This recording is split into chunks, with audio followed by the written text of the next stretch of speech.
এটা আবার সেই স্পিরিটে দেশ করতে হবে, সেই স্পিরিট দিয়ে আমাদেরকে দেশ করতে হবে। তাহলে আমাদের 31 দফা বাস্তবায়ন হবে। বিএনপির যে কর্মসূচি আগামী দিনে দেশ পরিচালনায় এই দেশকে একটু বড়ভাবে পরিবর্তনের মাধ্যমে নতুন বাংলাদেশ গঠনের যে তারিখ ক্রমশালী চিন্তা, তাইলে সকলের অংশগ্রহণ, সবাইকে অংশগ্রহণ করতে হবে। এবং আমার সাথে বিশেষ করে জিয়া পরিষদের একটা ঘনিষ্ঠ রিভিউ সম্পর্ক, ওনারা ডাকলে আমি না এসেও পারি না, অন্য প্রোগ্রাম থাকলেও শেষ মুহূর্তে আমাকে আসতে হবে। তা আমি জানি জিয়া পরিষদের ভূমিকা এই বিষয়ে, যে কথাগুলো আমি বললাম আপনারা এই বিষয়গুলো নিয়ে গবেষণায় নিয়ে আসেন, চিন্তায় নিয়ে আসেন, সামনে নিয়ে আসেন, সবাইকে সম্পৃক্ত করে আগামীর বাংলাদেশের জন্য। শেখ হাসিনার গল্প বললে তো দিন শেষ হবে, এগুলো বলে আর কোনো লাভ নেই। আমরা সামনের দিকে এগোতে হবে। বাংলাদেশের মানুষ প্রজন্ম, নতুন প্রজন্ম ভবিষ্যৎ দেখতে চায়, তাদেরকে ভবিষ্যৎ দেখাতে হবে, স্বপ্ন দেখাতে হবে, বাস্তবায়ন দেখাতে হবে, বিশ্বাসযোগ্যতা আনতে হবে, আমাদের কথায় কর্মে বিশ্বাসযোগ্যতা আনতে হবে। এটাই কিন্তু মানুষ চাচ্ছে। এখন আসি বর্তমান প্রেক্ষাপটের দুটো কথা বলে আমি শেষ করে দেব। অনেকক্ষণ আপনারা বসে আছেন, আমি দুঃখিত, আমি বেশি দীর্ঘায়িত করতে চাই। সেটা হচ্ছে এই যে জিয়া রহমান সাহেবের ফুটপ্রিন্ট, যে স্বপ্ন, যেটা দেশনেত্রী বেগম খালেদা জিয়া এটাকে নিয়ে চলেছি আমরা, তারেক রহমান সাহেবের স্বপ্ন 31 দফা নতুন বাংলাদেশ আমরা আগের দিন গড়ার চেষ্টা করতেছি। এই ফুটপ্রিন্ট যদি আমরা সামনের দিকে এগিয়ে নিয়ে যেতে চাই, তাহলে দেশে একটি গণতান্ত্রিক অর্ডার ফিরে আসতে হবে। আমি যতগুলো কথা বললাম যে গণতান্ত্রিক অর্ডার না থাকলে এই কথাগুলোর কোনো কিছুর কোনো মূল্য নেই। একটি অনির্বাচিত সরকার থাকলে এই কথাগুলোর কাছে কোনো মূল্য নেই।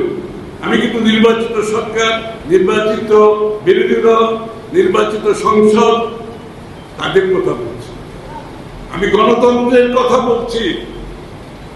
অনির্বাচিত সরকার কি করবে না করবে আমার মাথা ব্যথা নেই, কিন্তু আমার মাথা ব্যথা আছে।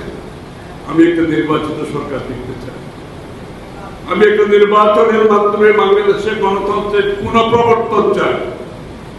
এটাকে বাধাগ্রস্ত করা চলবে। যদি কেউ বলে শুধুমাত্র একটি দল ডিসেম্বরের মধ্যে নির্বাচন চায়, এটা কি সত্য কথা? এটা কি সত্য কথা? ইতিমধ্যে আমাদের সাথে যারা আমরা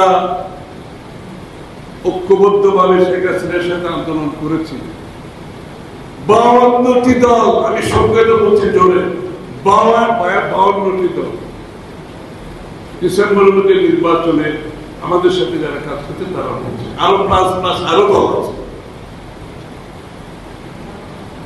তাহলে এই ধরনের একটা বক্তব্য আমাদের জন্য, এটাকে জাতির কি প্রাপ্য, এই ধরনের একটা কথাবার্তা, এটা কি অর্থ বহন করে? এই সময়ে জাতি যেখানে সামনের দিকে যেতে চাচ্ছে, কি অর্থ বহন করে? নির্বাচন ডিসেম্বরের মধ্যে চাই না কেন? তাইলে বলি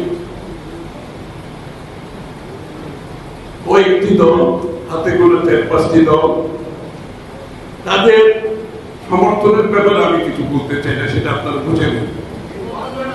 না না, আমি বলতে চাই না, জনগণ বুঝে নেন। এরা এখনো নিবন্ধিত দলও না,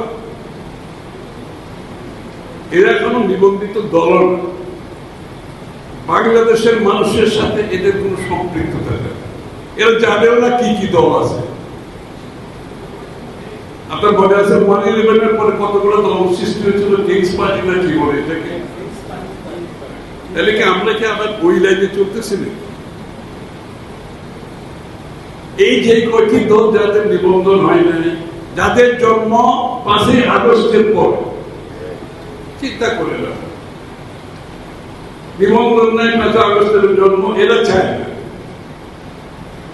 কথাগুলো বলতে চাই না।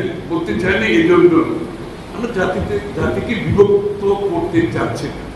জিয়া রহমান সাহেবের মতো তারেক রহমান সাহেব চাচ্ছে জাতিকে একটু ঐক্যবদ্ধ করা।